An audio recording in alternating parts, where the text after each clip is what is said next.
Hello friends, welcome to the success Kendra. Friends देखिए, आज इस सेशन में हम लोग बिहार एसएससी सेकंड इंटर स्तरीय भर्ती जो आई हुई है, जिसका एग्ज़ाम संभवतः मार्च में लिया जाएगा, मार्च 2024 में। फ्रेंड्स उसके लिए एडुटेरिया का जो नया प्रैक्टिस बुक आया हुआ है, यहाँ पर आप देख भी सकते हैं। एडुटेरिया बिहार एसएससी द्वितीय इंटर स्तरीय संयुक्त प्रतियोगिता परीक्षा 2023। देखिए फ्रेंड्स, इस बुक में टोटल 15 मॉडल प्रैक्टिस सेट्स दिए गए हैं और आज हम लोग सेट नंबर 1 को पूरी एक्सप्लेनेशन के साथ डिटेल में कवर करने वाले हैं। अगर आप चैनल पर पहली बार विजिट कर रहे हैं और बिहार एसएससी इंटर लेवल भर्ती का बेहतरीन तरीके से तैयारी करना चाहते हैं तो आप चैनल को ज़रूर सब्सक्राइब कर लीजिए और जो बगल में बेल आइकन है यानी कि घंटी का निशान है फ्रेंड्स, उसको भी दबा लीजिएगा, ताकि जब भी बिहार एसएससी इंटर स्तरीय भर्ती परीक्षा से संबंधित कोई भी इंपॉर्टेंट वीडियो अपलोड किया जाए तो उसका नोटिफिकेशन सबसे पहले आपके पास पहुंच जाए। तो चलिए फ्रेंड्स, बिना देरी किए हुए सेशन आज का स्टार्ट करते हैं। एक बार सभी लोग प्लीज़ सेशन को लाइक कर देंगे और जब सेशन समाप्त हो जाएगा तो इसका लिंक किसी भी एक ग्रुप में जहां कहीं भी आप हैं वहां पर ज़रूर शेयर कर दीजिएगा। तो फ्रेंड्स, जैसे मैंने आपको बताया है कि इस सेशन में हम लोग Bihar SSC inter level exam के लिए एडुटेरिया का जो नया प्रैक्टिस बुक आया हुआ है, यहाँ पर आप देख भी सकते हैं, बीएसएससी इंटर स्तरीय प्रैक्टिस सेट्स सेट नंबर 1 को आज हम लोग पूरी डिटेल में एक्सप्लेनेशन के साथ कवर करेंगे। फ्रेंड्स सभी लोग एक बार प्लीज़ जल्दी से सेशन को लाइक कर दीजिए। थोड़ा सा मैं जूम कर देता हूं फ्रेंड्स, ताकि प्रश्न जो है आपको स्पष्ट रूप से दिखाई दे। आज के सेशन का पहला प्रश्न पढ़ेंगे। देखिए, पहला प्रश्न है कि भारत में उच्च न्यायालयों के न्यायाधीश को पद की शपथ दिलवाते हैं। अगर आप आंसर पहले से जानते हैं तो आप आंसर कमेंट बॉक्स में दे करके बताते चलेंगे। इससे क्या होगा कि आपका रिवीजन होते चलेगा और साथ ही साथ जो भी मैं एक्सप्लेन करूंगा उसको ध्यानपूर्वक जरूर सुनिएगा। इससे एक प्रश्न के साथ साथ आपके 2 से 3 प्रश्न जो हैं कवर होते चलेंगे। देखिए, यहाँ पर ध्यान दीजिएगा, भारत में उच्च न्यायालयों के न्यायाधीश को पद की शपथ कौन दिलवाते हैं? तो भारतीय संविधान का आर्टिकल यानी कि अनुच्छेद 219 के तहत, ध्यान दीजिएगा, अनुच्छेद 219 के तहत भारत में उच्च न्यायालयों के न्यायाधीश को राज्य के राज्यपाल के द्वारा पद की शपथ दिलाई जाती है। तो right answer option number B हो जाएगा, राज्य का राज्यपाल। अच्छा, अगर हम बात करें तो बिहार का जो उच्च न्यायालय है पटना हाईकोर्ट है और वर्तमान में पटना हाईकोर्ट के मुख्य न्यायाधीश कौन है? तो के विनोद चंद्रन है, यानी कि कृष्णन विनोद चंद्रन। इनका नाम अवश्य ही ध्यान रखिएगा। अच्छा, ध्यान दीजिएगा, उच्च न्यायालयों के न्यायाधीशों की नियुक्ति कौन करता है? तो राष्ट्रपति के द्वारा की जाती है और उच्च न्यायालय के मुख्य न्यायाधीश की नियुक्ति राष्ट्रपति द्वारा भारत के मुख्य न्यायाधीश और संबंधित राज्य के राज्यपाल से परामर्श के बाद की जाती है। तो सभी पॉइंट्स को फ्रेंड्स ध्यान रखिएगा। चलिए, इसीलिए मैं बोला हूँ कि पूरी डिटेल में मैं आपको एक्सप्लेनेशन करवाते चलूँगा, ठीक है। व्याख्या सहित सभी प्रश्नों के उत्तर को हम लोग कवर करेंगे। देखिए, दूसरा प्रश्न कि राष्ट्रपति और उपराष्ट्रपति के चुनाव से संबंधित चुनावी विवादों का निपटारा कौन करता है? तो देखिए, जो आर्टिकल 71 है यानी कि अनुच्छेद 71 के तहत, ध्यान दीजिए, अनुच्छेद 71 के तहत भारत के सर्वोच्च न्यायालय यानी कि सुप्रीम कोर्ट की बात की जा रही है। सर्वोच्च न्यायालय ने उपराष्ट्रपति और राष्ट्रपति के चुनाव के संबंध में विवादों का निपटारा करता है। कौन करता है? तो फ्रेंड्स, यह करता है भारत का सर्वोच्च न्यायालय, सुप्रीम कोर्ट। अनुच्छेद 71 के तहत भारत के सर्वोच्च न्यायालय उपराष्ट्रपति और राष्ट्रपति के चुनाव के संबंध में विवादों का निपटारा करता है और इसका फैसला अंतिम होता है। नेक्स्ट क्वेश्चन है और सभी लोग अपना अपना स्कोर जरूर कमेंट करके बताइएगा। और जितने भी प्रश्न बिहार एसएससी के द्वारा, चाहे वह इंटर स्तरीय परीक्षा हो या स्नातक स्तरीय यानी कि ग्रेजुएशन लेवल का सचिवालय सहायक का, उनमें जितने भी प्रश्न पूछे गए अब तक, मैं उनको सब्जेक्ट वाइज कवर करवाऊंगा। हिस्ट्री के प्रश्नों को अलग वीडियो में, पॉलिटी के प्रश्नों को अलग वीडियो में, ज्योग्राफी के प्रश्नों को अलग वीडियो में, साइंस के प्रश्नों को अलग वीडियो में। चलिए, तीसरा प्रश्न पढ़िएगा कि भारत के संविधान में कल्याणकारी राज्य का आदर्श निहित है। तो फ्रेंड्स, यह निहित है राज्य के नीति निर्देशक तत्व में। अच्छा, राज्य का जो नीति निर्देशक तत्व है यह भारतीय संविधान के भाग 4 में है। भाग 4 में अनुच्छेद 36 से लेकर के 51 तक में जो है इसको रखा गया है, ठीक है, इसी में निहित है यह। अच्छा, इसको लिया कहाँ से गया है? तो आयरलैंड के संविधान से लिया गया है। अच्छा, आयरलैंड ने इसको कहाँ से लिया था? तो आयरलैंड ने जो है इसको स्पेन से ग्रहण किया है। कहाँ से? स्पेन से। यह भी आप ध्यान रखिएगा। चलिए, अगला प्रश्न है कि भारत में मताधिकार और निर्वाचित होने का अधिकार है। तो आपको याद होगा अनुच्छेद 324 से 329 तक में निर्वाचन संबंधी उपबंध दिए गए हैं। तो देखा जाए तो मताधिकार जो है और निर्वाचित होने का अधिकार यह एक प्रकार का संवैधानिक अधिकार है और अनुच्छेद 326 आपको भलीभांति याद होगा, इसके तहत वयस्क मताधिकार का जो है प्रावधान किया गया है। यह आर्टिकल इंपॉर्टेंट है, ध्यान रखिएगा। वयस्क मताधिकार जो है यह किस अनुच्छेद में निहित है, तो अनुच्छेद 326 में। ठीक है। हालांकि सर्वोच्च न्यायालय ने भारतीय संघ बनाम याद रखिएगा PUCL वाद, यहाँ मैं लिख देता हूँ PUCL वाद, ठीक है ना, PUCL वाद 2015 में मतदान के अधिकार को एक विधिक अधिकार माना था, लेकिन यह एक संवैधानिक अधिकार है। ठीक है। चलिए अगला प्रश्न करेंगे कि निम्न में से कौन सिविल सेवा बोर्ड के पदेन अध्यक्ष होते हैं। सिविल सेवा बोर्ड के पदेन अध्यक्ष कौन होते हैं, तो ये कैबिनेट सचिव होते हैं। कैबिनेट सचिव भारत के सर्वोच्च कार्यकारी अधिकारी भी होते हैं और मंत्रिमंडल सचिवालय जो होता है यह प्रधानमंत्री के प्रत्यक्ष प्रभार में है। यह भी आप ध्यान रखेंगे, option number D right answer हो जाएगा। फ्रेंड्स, अगर मेरा एक्सप्लेनेशन आपको पसंद आ रहा है तो प्लीज़ एक बार सेशन को लाइक ज़रूर करें। आपका एक लाइक हमें काफ़ी मोटिवेट करता है। देखिए, लोकसभा के अध्यक्ष को पद से हटाया जा सकता है। तो देखिए, लोकसभा के अध्यक्ष को पद से हटाया जाता है किस प्रकार से। पहली बात याद रखेंगे, लोकसभा का अध्यक्ष जो है यह शपथ ग्रहण नहीं करता है। ठीक है, ध्यान रखेंगे। और एक और इम्पॉर्टेंट, यह अपना त्यागपत्र लोकसभा के उपाध्यक्ष को देता है। और अनुच्छेद 100 यानी कि आर्टिकल 100 का 1 जो है, इसके तहत लोकसभा के अध्यक्ष को निर्णायक मत करने का अधिकार होता है। क्लियर। और लोकसभा के अध्यक्ष को पद से हटाया जा सकता है लोकसभा के सभी सदस्यों के बहुमत से पारित प्रस्ताव के द्वारा, यानी कि ऑप्शन नंबर यहाँ पर देखिए तो डी इसका राइट आंसर हो जाएगा। चलिए, और ओम बिरला जी अभी लोकसभा के अध्यक्ष हैं, आपको भलीभांति याद भी होगा। क्वेश्चन नंबर 7 है कि भारत का संविधान गणतंत्रात्मक है क्योंकि यह कोई वंशानुगत शासक नहीं है इसमें। ठीक है ना, तो इसमें राइट आंसर क्या हो जाएगा, ऑप्शन नंबर यहाँ पर डी हो जाएगा, ऑप्शन नंबर डी। इसका मतलब क्या है कि भारत का संविधान गणतंत्रात्मक है क्योंकि इसमें कोई भी वंशानुगत शासक नहीं है। इसका मतलब होता है कि राज्य के प्रमुख का चुनाव किया जाता है। ठीक है, तो राइट आंसर यहाँ पर ऑप्शन नंबर डी हो जाएगा। नेक्स्ट क्वेश्चन है, गांधी जी को चंपारण आने का आमंत्रण जो है किसने दिया था। बहुत ही आसान प्रश्न है। 1916 का जो कांग्रेस का लखनऊ अधिवेशन था, उसी में रामचंद्र यहाँ पर देखिएगा राजकुमार शुक्ल जी जो है महात्मा गांधी से मिले थे और यहाँ की जो तीन कठिया प्रथा थी, जो किसान उससे प्रभावित थे, किसान की दुखों को तरफ गांधी जी का ध्यान आकर्षित किया था और उनको चंपारण आने का निमंत्रण दिया था और गांधी जी ने स्वीकार किया। और गांधी जी 1917 में चंपारण की इस पवित्र भूमि पर आए थे और तीन कठिया प्रथा के खिलाफ इन्होंने आंदोलन किया और इसको पूर्णतः समाप्त भी किया था। चलिए, नेक्स्ट क्वेश्चन है हमारा कि 1913 ईस्वी में पटना में अनुशीलन समिति की एक शाखा की स्थापना किसने किया था। तो ये क्या था, सचिंद्रनाथ सान्याल ने, option number C right answer हो जाएगा। ठीक है, चलिए, सचिंद्रनाथ सान्याल ने पटना में अनुशीलन समिति की शाखा का स्थापना किया था, ध्यान रखिएगा। ठीक है, चलिए, उसके बाद नेक्स्ट क्वेश्चन है कि बिहार का पहला रामसर स्थल कौन सा है। बिहार का पहला रामसर स्थल, अच्छा पहले बताइए कि भारत में वर्तमान में टोटल कितने रामसर स्थल हैं। टोटल 75 रामसर स्थल हैं, वर्तमान की बात मैं कर रहा हूँ। ठीक है, भारत का ध्यान रखिएगा, भारत का पहला रामसर स्थल चिल्का झील जो उड़ीसा का है और केवलादेव राष्ट्रीय उद्यान जो राजस्थान का है वहीं है।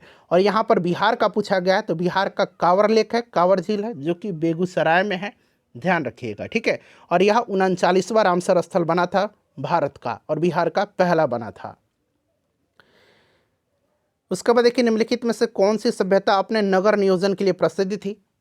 तो यह सभ्यता सिंधु घाटी की सभ्यता थी, आपको याद भी होगा। सिंधु घाटी सभ्यता की खोज जो है 1921 में किसने किया था, राय बहादुर दयाराम साहनी ने किया था। ठीक है, तो राइट आंसर। और यह जो है आदि ऐतिहासिक अथवा कांसीगुइन सभ्यता इसको कहा जाता है। प्रमुख बंदरगाह इसका लोथल और सूतकोटदा था। सूतकोटदा भी याद रखेंगे, लोथल तो आपको याद ही होगा, सूतकोटदा भी आप याद रखिएगा। सिंधु घाटी की सभ्यता हो जाएगा। देखिए, अगला प्रश्न है कि प्राचीन भारत के प्रसिद्ध शासक जिसने अपने जीवन के अंतिम दिनों में जैन धर्म अपना लिया था। तो जैन धर्म ग्रहण किया था किसने, चंद्रगुप्त मौर्य ने। किसने किया था, चंद्रगुप्त मौर्य ने किया था। और जैन धर्म की दीक्षा इसने लिया था किसने, तो भद्रबाहु से लिया था, भद्रबाहु से लिया था। और जैन धर्म की दीक्षा लेकर के इसने श्रवणबेलगोला जो कि कर्नाटक में है वहाँ पर सलेखना पद्धति के द्वारा अपना शरीर त्याग किया था। याद रखिएगा, चंद्रगुप्त मौर्य था मौर्य वंश का संस्थापक। ठीक है, चलिए, अगला प्रश्न है हमारा कि निम्नलिखित में से कौन सी कला ग्रीक बौद्ध कला के नाम से भी जाना जाता है। तो ग्रीक बौद्ध कला के नाम से किसको जाना जाता है, तो यह गांधार कला शैली है। गांधार कला शैली राइट आंसर हो जाएगा। और देखिए गांधार कला शैली और मथुरा कला शैली, इनका विकास सबसे ज़्यादा हुआ था कुषाण वंश के शासक कनिष्क के समय में। ठीक है, चलिए अगला प्रश्न है हमारा कि सर्वप्रथम दिल्ली के अमीरों का दमन निम्न में से किस शासक के द्वारा किया गया था।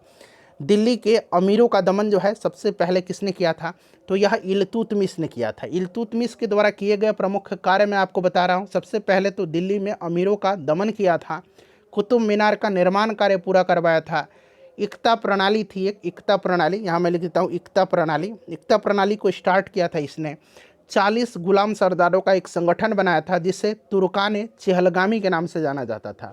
और सबसे महत्वपूर्ण पॉइंट कि इसने जो है राजधानी को लाहौर से लेकर के दिल्ली लाया था।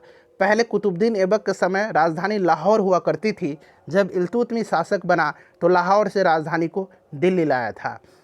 चलिए अगला प्रश्न करेंगे कि दूसरा जो आंग्ल मैसूर युद्ध था उस समय भारत का गवर्नर जनरल कौन था। दूसरा आंग्ल मैसूर युद्ध, ध्यान दीजिएगा फ्रेंड्स। चलिए टोटल जो है 4 आंग्ल मैसूर युद्ध हुए थे। पहला आंग्ल मैसूर युद्ध हुआ था 1767 से 69 के मध्य में, मद्रास की संधि के तहत यह समाप्त हुआ था। दूसरा हुआ था 1780 से 84 के बीच, 1780 के 84 के बीच, और उस समय भारत का गवर्नर जनरल वारेन हेस्टिंग था, जो कि प्रश्न में पूछा गया है, और यह मंगलोर की संधि के तहत समाप्त हुआ था।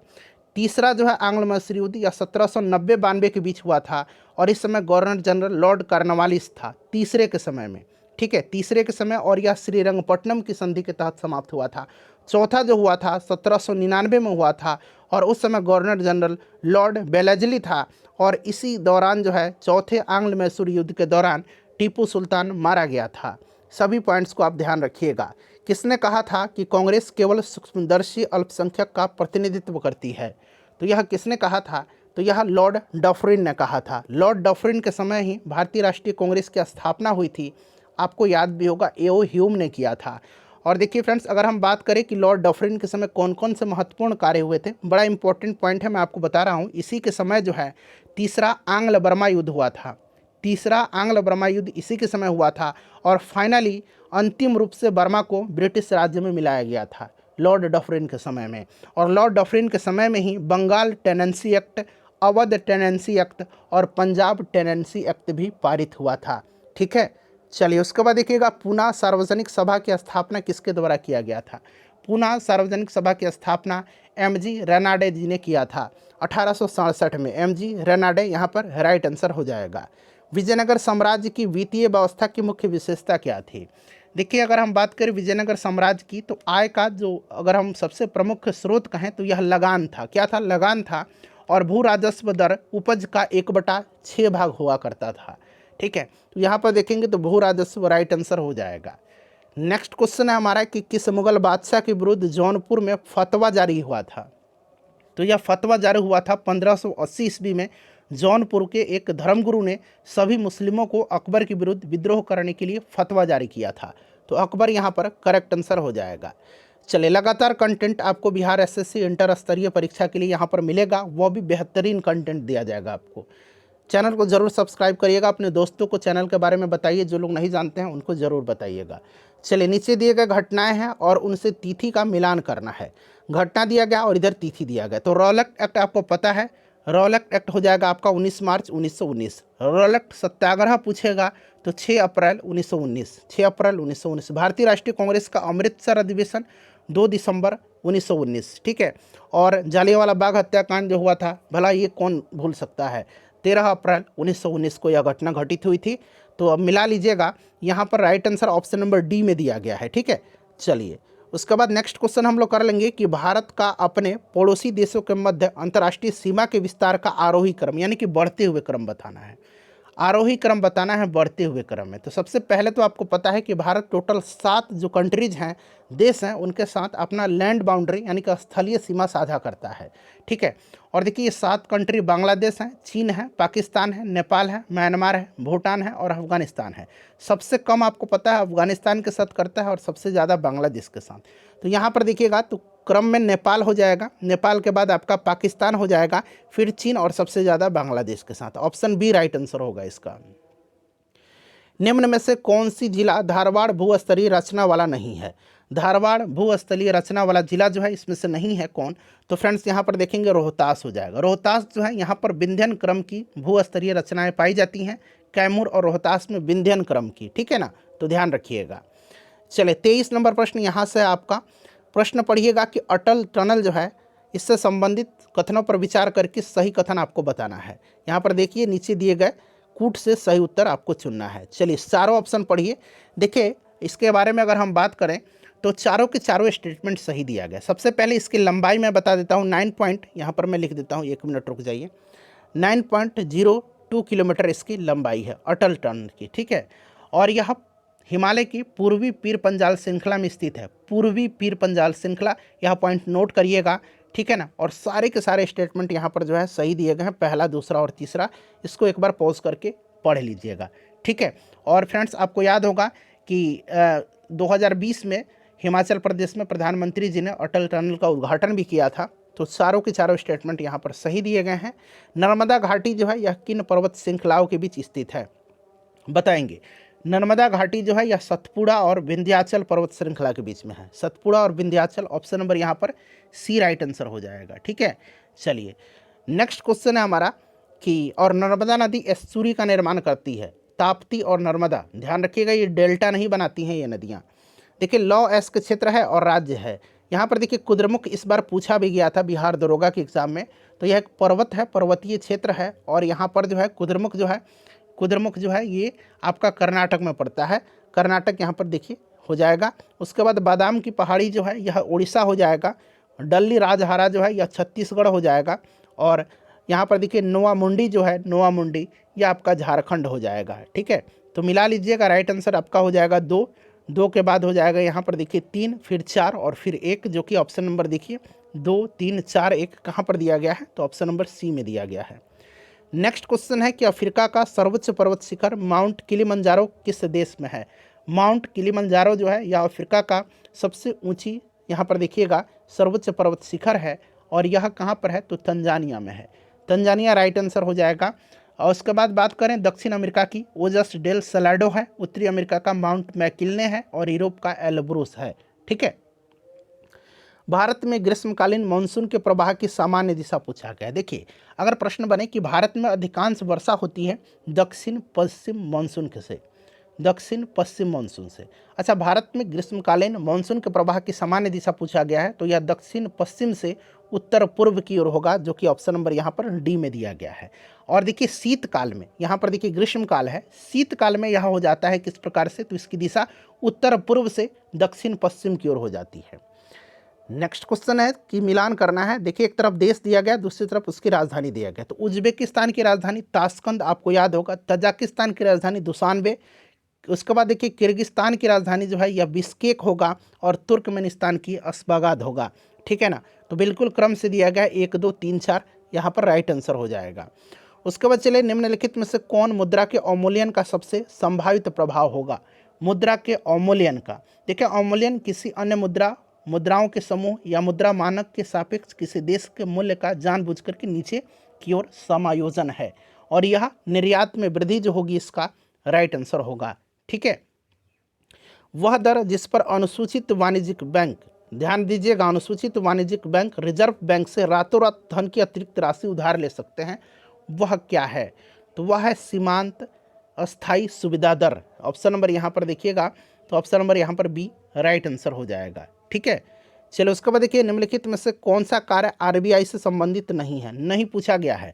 आरबीआई से संबंधित कार्य जो है कौन सा नहीं है? तो जनता को पैसा उधार देना, ये आरबीआई का कार्य नहीं है। बाकी ऋण नियंत्रण, मुद्रित नोट जारी करना और अंतिम उपाय के रूप में वाणिज्यिक बैंकों को धन उधार देना, ये बिल्कुल आरबीआई के कार्य हैं। तो ऑप्शन नंबर यहाँ पर देखेंगे तो 3, यानी कि केवल 3 यहाँ पर इसका करेक्ट आंसर हो जाएगा, ठीक है। आरबीआई के कार्य बैंक नोट जारी करना, मैंने आपको बता दिया। सरकार के लिए बैंकर और ऋण प्रबंधन करना। भारत का मौद्रिक प्राधिकारी भी होता है यह। चलिए उसके बाद देखिए भारत को आत्मनिर्भर और स्व उत्पादक अर्थव्यवस्था के रूप में स्थापित करने का प्रथम लक्ष्य किस पंचवर्षीय योजना का था? तो आपको याद होगा यह तीसरी पंचवर्षीय योजना है, ठीक है। तीसरी पंचवर्षीय योजना इसका राइट आंसर हो जाएगा। और तीसरी पंचवर्षीय योजना का उद्देश्य स्वतंत्र अर्थव्यवस्था, एक आत्मनिर्भर और स्व उत्पादक अर्थव्यवस्था की स्थापना, कृषि और गेहूं के उत्पादन में सुधार करना था। 1961 से 66 तक इसका कार्य था। ऑप्शन नंबर यहाँ पर सी राइट आंसर होगा। राष्ट्रीय आय लेखांकन का जन्मदाता किसे कहा जाता है? तो राष्ट्रीय आय लेखांकन के जन्मदाता नोबेल पुरस्कार विजेता साइमन कुजनेट्स को माना जाता है। ठीक है ना, साइमन कुजनेट्स यहाँ पर देखिएगा राइट आंसर हो जाएगा। और राष्ट्रीय आय लेखांकन का प्रथम वैज्ञानिक अनुमान PKRV राव के द्वारा लगाया गया था, ये भी आप ध्यान रखेंगे। अंतर्राष्ट्रीय मुद्रा कोष और विश्व बैंक का मुख्यालय कहाँ पर है? तो देखिए अंतर्राष्ट्रीय मुद्रा कोष और विश्व बैंक का मुख्यालय वाशिंगटन DC में है। वर्तमान में विश्व बैंक के अध्यक्ष अजय बंगा बने हैं, ध्यान रखिएगा। और जो IMF है, इंटरनेशनल मॉनेटरी फंड, अंतर्राष्ट्रीय मुद्रा कोष, इसके प्रबंध निदेशक क्रिस्टलिना जॉर्जिएवा हैं, इसे भी आप ध्यान रखिएगा। चलिए अगला प्रश्न करेंगे फ्रेंड्स 35 नंबर कि भारत में कृषि उत्पादों से संबंधित बाजार का विनिमय यानी कि रेगुलेट्स कौन करता है?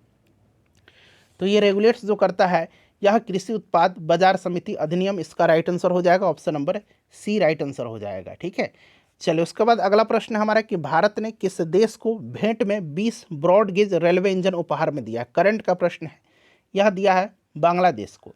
अंतर्राष्ट्रीय संबंध में वृद्धि के लिए भारत ने अपने पड़ोसी देश बांग्लादेश को 20 ब्रॉड गेज रेलवे इंजन उपहार में भेंट किया है। तो यहाँ पर बांग्लादेश राइट आंसर होगा। उसके बाद देखिए भारत सरकार ने वर्ष 2023-24 में साधारण धान के लिए कितना न्यूनतम समर्थन मूल्य यानी कि MSP निर्धारित किया है? तो MSP जो है निर्धारित किया है कितना, बताइए इसका करेक्ट आंसर क्या हो जाएगा? तो करेक्ट आंसर 83 हो जाएगा। ठीक है, 2183 रुपया। ठीक है, चलिए। और केंद्र सरकार वर्तमान में 22 फसलों के लिए MSP प्रदान करती है, 22 क्रॉप्स के लिए। किस मंत्रालय द्वारा पोषण भी और पढ़ाई भी कार्यक्रम की शुरुआत की गई है? पोषण भी पढ़ाई भी कार्यक्रम शुरुआत किया है किसने? केंद्रीय महिला और बाल विकास मंत्रालय ने किया है। ऑप्शन बी राइट आंसर हो जाएगा। चंद्रयान 3 जिसे हाल ही में प्रक्षेपित किया गया था, कुल वजन लगभग कितना था? चंद्रयान 3 से संबंधित प्रश्न एग्जाम में बनेगा। इसको लॉन्च किया गया था कब? तो याद रखिएगा चंद्रयान 3 को लॉन्च कब किया गया था? तो इसको लॉन्च किया गया था फ्रेंड्स 14 जुलाई 2023 को। किस व्हीकल के द्वारा? तो यहाँ पर लिखता हूँ LV-M3-M4 के द्वारा इसको लॉन्च किया गया था। ठीक है फ्रेंड्स, इसके प्रोजेक्ट डायरेक्टर का नाम याद रखेंगे P वीर मुथुवेल। P यहाँ पर लिखता हूँ P वीर मुथुवेल। ठीक है ना, और इसरो के अध्यक्ष जो है ये कौन है, आप जरा कमेंट करके मुझे बताइए। ठीक है ना। विश्व पर्यावरण दिवस 2023 का थीम पूछा गया है। तो विश्व पर्यावरण दिवस 2023 का थीम आपको भी याद होगा फ्रेंड्स, क्या थीम था इसका? मनाया जाता है 5 जून के दिन, सॉल्यूशंस टू प्लास्टिक पॉल्यूशन, यानी कि प्लास्टिक प्रदूषण के समाधान। इसका राइट आंसर हो जाएगा ऑप्शन नंबर बी। मनाया जाता है 5 जून के दिन, ध्यान रखिएगा। ठीक है, चलिए उसके बाद देखिए हाल ही में किस राज्य के दुबराज चावल को GI टैग दिया गया है? दुबराज चावल, और आपको याद होगा मरचा चावल। मरचा चावल बिहार का है और पश्चिम चंपारण जिला में यह होता है। और दुबराज जो है यह छत्तीसगढ़ का है। ठीक है, छत्तीसगढ़ आपको याद होगा, छत्तीसगढ़ राइट आंसर हो जाएगा। ऑप्शन नंबर यहाँ पर देखिए छत्तीसगढ़ बी हो जाएगा। निम्नलिखित राज्य और उनके राज्यपाल का कौन सा सही सुमेलन नहीं है? तो यहाँ पर देखेंगे तो त्रिपुरा हो जाएगा। त्रिपुरा का गुरमीत सिंह नहीं है, त्रिपुरा के नए राज्यपाल बने हैं। उनका नाम याद रखिएगा, इनका नाम है इंद्रसेना रेड्डी नल्लू। इंद्रसेना रेड्डी नल्लू। और हाल ही में उड़ीसा के भी नए राज्यपाल बने हैं रघुबर दास, जो कि झारखंड के मुख्यमंत्री भी रह चुके हैं, ध्यान रखिएगा। चलिए उसके बाद देखिए ICC क्रिकेट विश्व कप जो हुआ था, वर्ल्ड कप 2023 में कितने टीमों ने भाग लिया था? तो भारत में आयोजन हुआ था, विनर ऑस्ट्रेलिया रहा था, भारत उपविजेता रहा था, और इसमें टोटल 10 देशों ने हिस्सा लिया था। तो ऑप्शन नंबर यहाँ पर देखेंगे तो बी राइट आंसर हो जाएगा, 10 देशों ने यहाँ पर हिस्सा लिया था। चलिए उसके बाद देखिएगा नेक्स्ट क्वेश्चन है हमारा, क्वेश्चन नंबर 44 है कि हाल ही में बिहार का नया महाधिवक्ता किसे नियुक्त किया गया है? तो अच्छा, महाधिवक्ता के बारे में आपको पता होगा, अनुच्छेद 165 के तहत इसकी नियुक्ति राज्य के राज्यपाल के द्वारा किया जाता है और यह राज्य का सर्वोच्च विधि अधिकारी होता है। वर्तमान में बिहार के PK शाही हैं। उसके बाद देखिए साहित्य के क्षेत्र में नोबेल पुरस्कार 2023 किसको दिया गया था? नोबेल पुरस्कार जो है 2023 दिया गया है साहित्य के क्षेत्र में किसे? बड़ा महत्वपूर्ण प्रश्न है, बताइए राइट आंसर क्या होगा इसका? तो फ्रेंड्स यह जॉन फॉसे को दिया गया है, जॉन फॉसे को दिया गया है, ध्यान रखिएगा, साहित्य के क्षेत्र में। अगला प्रश्न हमारा कि नागेबाजा शब्दावली किस खेल से संबंधित है। नागेबाजा शब्दावली जो है यह संबंधित किस खेल से है, तो यह जूडो से संबंधित है। जूडो यहाँ पर राइट आंसर होगा। प्रोलॉग किस पीढ़ी का कंप्यूटर भाषा है। प्रोलॉग जो है यह किस पीढ़ी का है, तो प्रोलॉग 5वीं पीढ़ी का, 5वीं पीढ़ी का कंप्यूटर भाषा है। ठीक है, कंप्यूटर भाषा कोबोल होता है, बेसिक, उसके बाद अलगोल होता है, पास्कल, लोगो, ये सब होता है। ठीक है ना। चलिए, तो यहाँ पर 5वीं पीढ़ी हो जाएगा, यहाँ पर 5वीं पीढ़ी का। उसके बाद एक अंतर्राष्ट्रीय कृषि विकास कोष का मुख्यालय कहाँ पर है।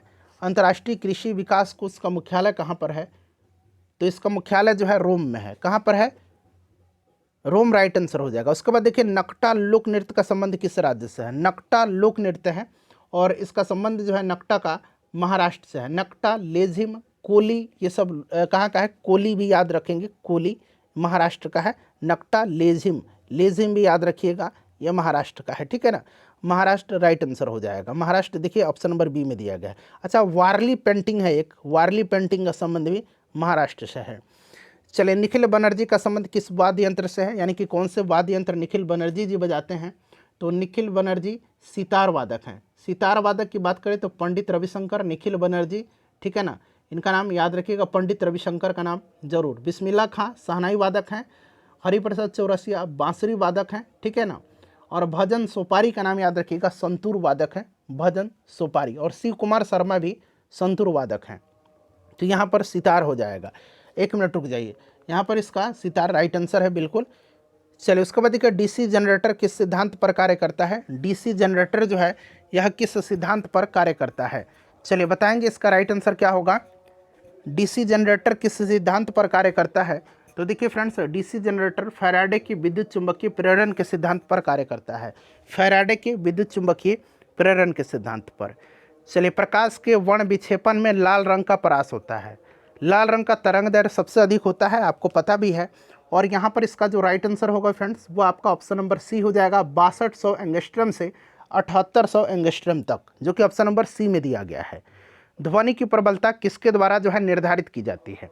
ध्वनि की प्रबलता जो है किसके द्वारा निर्धारित की जाती है, तो देखिए ध्वनि की प्रबलता जो है, ध्वनि के आयाम यानी कि एम्पलीट्यूड, ध्वनि की प्रबलता लाउडनेस को निर्धारित करता है। ठीक है, तो right answer option number A हो जाएगा, कंपन के आयाम यानी कि एम्पलीट्यूड ऑफ वाइब्रेशन।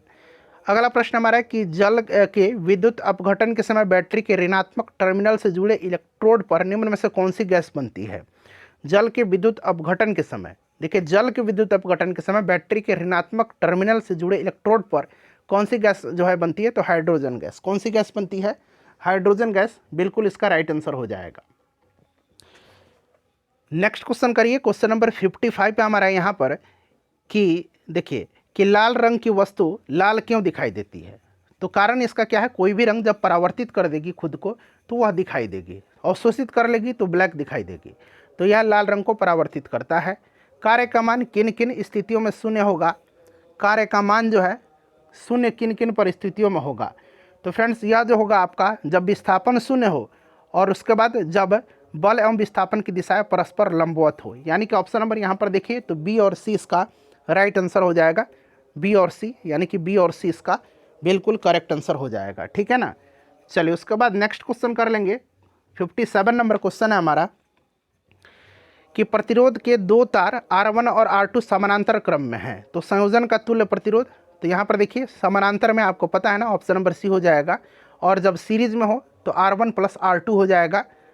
ठीक है, यहाँ पर दिया भी गया है। चलिए, निम्नलिखित में से किस विद्युत चुंबकीय विकिरण में सबसे लंबे तरंग दैर्घ्य होते हैं। सबसे लंबे तरंग दैर्घ्य जो होते हैं इसमें किस में होंगे, तो यह आपका रेडियो तरंग में होगा। रेडियो तरंग राइट आंसर होगा। कौन सा इसमें से एक मिश्रण का उदाहरण है, मिश्रण का उदाहरण इसमें से इस्पात होगा। इस्पात मिश्रण का उदाहरण है, तो आपको पता है ना इस्पात जो होता है, इस्पात स्टील, यह मिश्रण है। ठीक है ना। चलिए, उसके बाद नेक्स्ट क्वेश्चन है हमारा कि कार्नेलाइट जो है किस धातु का अयस्क है।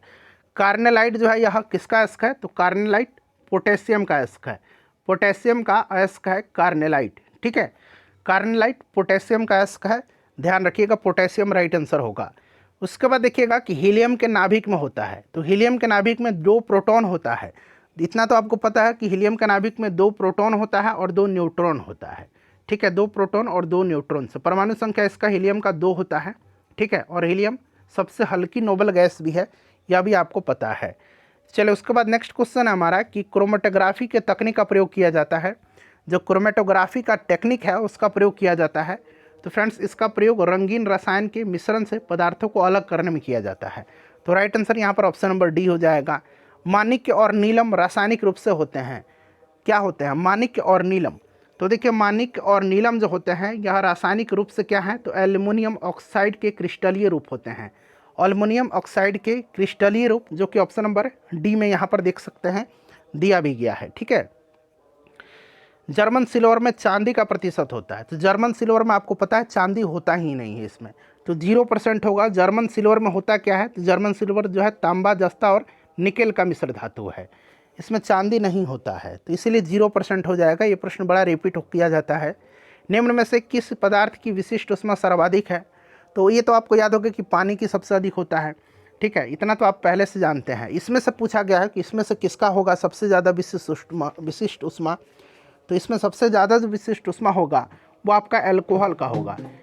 इसमें अल्कोहल का होगा। ठीक है ना। पानी का 1 होता है, अल्कोहल का 0.60 होगा, बर्फ़ का 0.50 होगा। ठीक है ना। तो इसमें से अगर हम बात करें तो आपका कार्बन का 0.17 होगा। तो इसमें अल्कोहल सबसे ज़्यादा हो जाएगा। उसके बाद देखिएगा कि ऑक्सीकरण के संबंध में निम्नलिखित में से कौन सा कथन सत्य है। ऑक्सीकरण के संबंध में सत्य कथन पूछा गया है। तो देखिए फ्रेंड्स, अगर हम बात करें तो इसका राइट आंसर क्या होगा? तो देखिए ऑक्सीडेशन यानी कि ऑक्सीकरण वह रासायनिक प्रक्रिया होती है जिसमें कोई परमाणु या आयन एक या अधिक इलेक्ट्रॉनों का त्याग करके उच्च विद्युत धनात्मक अवस्था या निम्न विद्युत ऋणात्मक अवस्था में परिवर्तित होता है। तो यहाँ पर देखेंगे तो सभी का यहाँ पर उपरोक्त में से एक से अधिक राइट आंसर होगा इसका। मस्टर्ड गैस का उपयोग किया जाता है। मस्टर्ड गैस का उपयोग जो है यह किया जाता है। तो मस्टर्ड गैस का इस्तेमाल रासायनिक युद्ध में किया जाता है और इसका प्रयोग प्रथम विश्व युद्ध में रासायनिक आयुध के रूप में किया भी गया था। ठीक है। चलिए नेक्स्ट क्वेश्चन करेंगे। तो रासायनिक युद्ध में हो जाएगा इसका ऑप्शन बी। उसके बाद देखिए निम्नलिखित में से कौन सा एक विस्फोटक नहीं है। तो इसमें से विस्फोटक जो है वो नहीं है, तो नाइट्रोक्लोरोफॉर्म हो जाएगा। नाइट्रोक्लोरोफॉर्म जो है इसका उपयोग निश्चेतक के रूप में किया जाता है। निश्चेतक जो होता है उसके रूप में किया जाता है। बाकी ये सब TNG, TNT और पोटेशियम क्लोराइड जो है यह विस्फोटक होता है। उसके बाद देखिए पृथ्वी पर सबसे पुराना जीव कौन सा है? तो सबसे नील हरित शैवाल हो जाएगा। उसके बाद देखिए गर्म रुधिर वाले जंतु वे होते हैं जो अपने शरीर के तापक्रम को, गर्म रुधिर वाले, ठीक है ना। तो गर्म रुधिर वाले जंतु वो होते हैं जो अपने शरीर के तापमान को हमेशा एक सा बनाए रखते हैं। वार्म ब्लडेड इनको कहा जाता है। ठीक है, एक समान हो जाएगा। तो यहाँ पर हमेशा एक सा बनाए रखते हैं। ठीक है।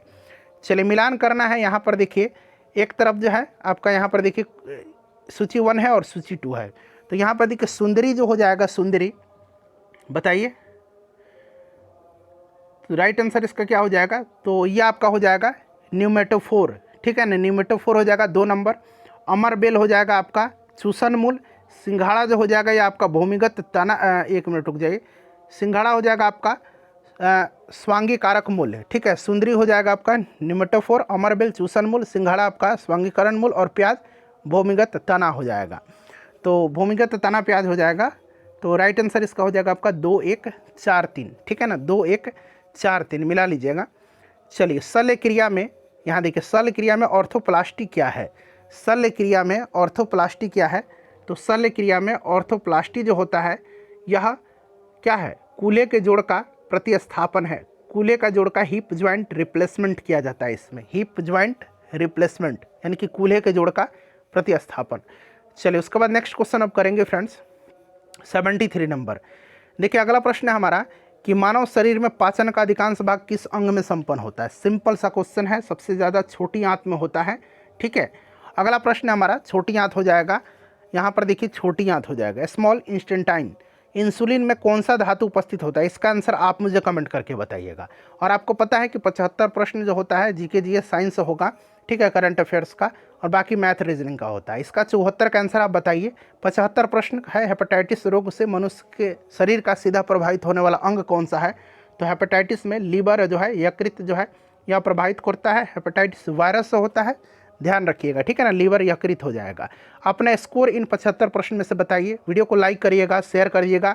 बाकी देखिए 76 से लेकर के 150 तक में, ठीक है ना, 150 प्रश्न होता है। इसमें मैथ रीजनिंग का प्रश्न है, पूरा मैं इसका PDF आपको टेलीग्राम पर मिलेगा, टेलीग्राम का लिंक डिस्क्रिप्शन में मिल जाएगा। टेलीग्राम से जुड़िए, सॉल्यूशन सहित पूरा वहाँ पर मैं आपको उपलब्ध करवा दूंगा। वीडियो को लाइक कर दीजिएगा फ्रेंड्स, और इसको प्लीज़ शेयर कर दीजिएगा।